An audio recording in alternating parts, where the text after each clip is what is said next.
आज चाहिँ हामी बोटिङ गर्न जान लागेको। के बोटिङ भन्छ अरे त्यस्तो त्यस्तो के पेडल के भन्छ?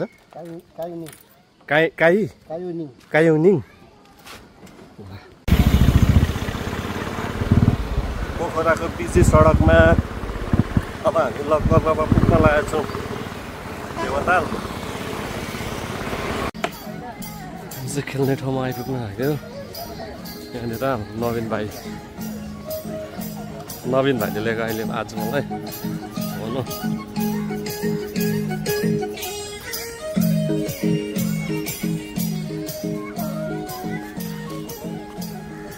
उपर अलिक अगाडिदेखि खेल्नु ल। यहाँ चाहिँ साँझमा चाहिँ निकै मान्छेहरू हुँदो रहेछ है।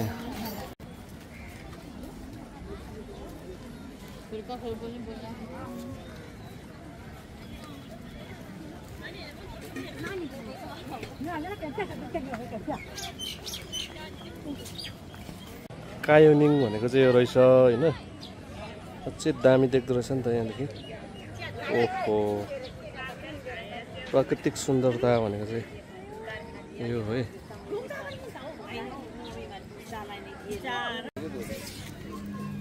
के तपाईँले यता बाहिरदेखि खिचिदिनु न हामीलाई हुन्न? त्यो तपाईँको फेरि औला मान्छे हो कि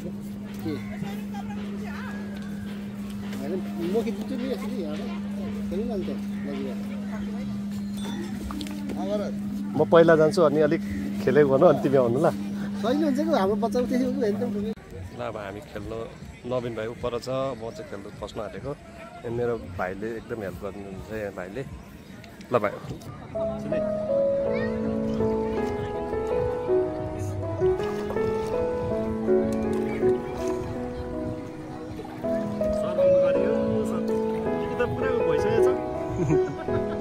यता त गाउने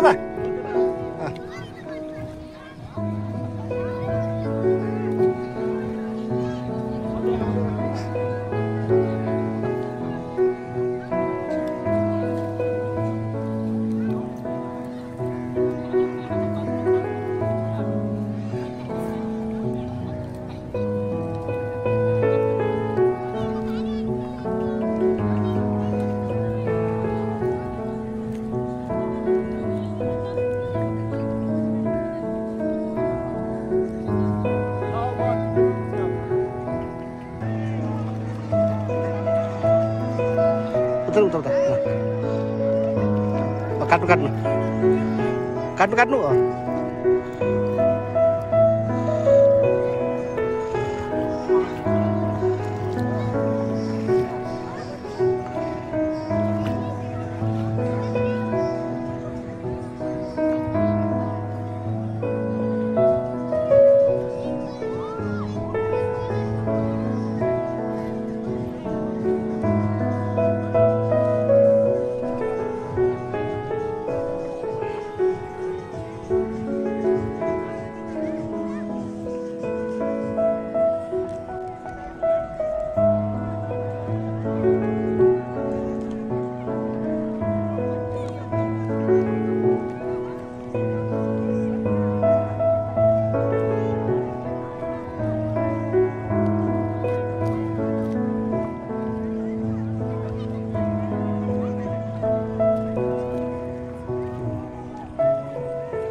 कस्तो भयो भेना?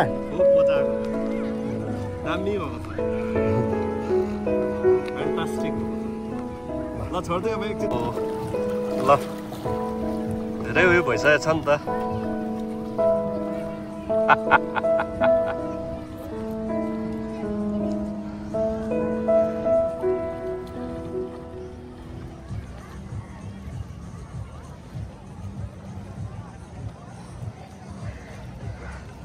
त्यो त पुरा एक्सपिरियन्स भइसकेको हो।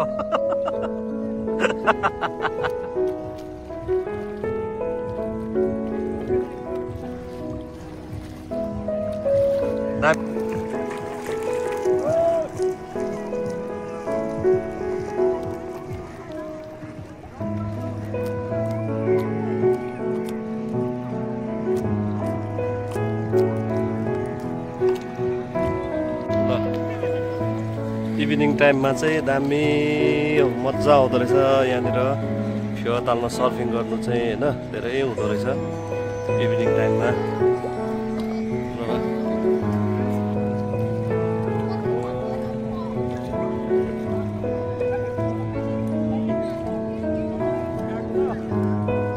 Okay by by.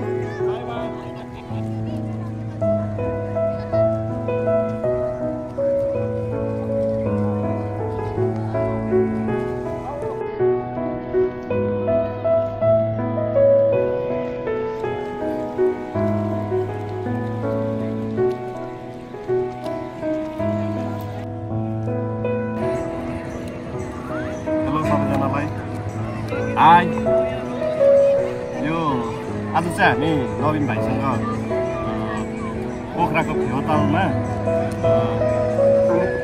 के अरे सर्फिङ गर्न आएको थियो होइन। साह्रै मजा आउँदो रहेछ, साथसाथमा धेरै राम्रो यो के अरे सिनेरीहरू पनि धेरै राम्रो राम्रो देख्दो रहेछ। जस्तै अब यता माथि हाम्रो यो कस्तो सुन्दर डाँडा काँडा होइन देख्दो रहेछ। तपाईँहरू पनि एकचोटि पोखरा आउँदाखेरि चाहिँ एकचोटि इभिनिङ टाइममा यहाँनिर सर्फिङ गर्नु आउनु नभुल्नु होला। धेरै तपाईँहरूले चाहिँ इन्जोय गर्नु पाउनुहुनेछ यहाँनिर भन्दै आजको मेरो भ्लग चाहिँ यहीँनिर टाटा बाई बाई।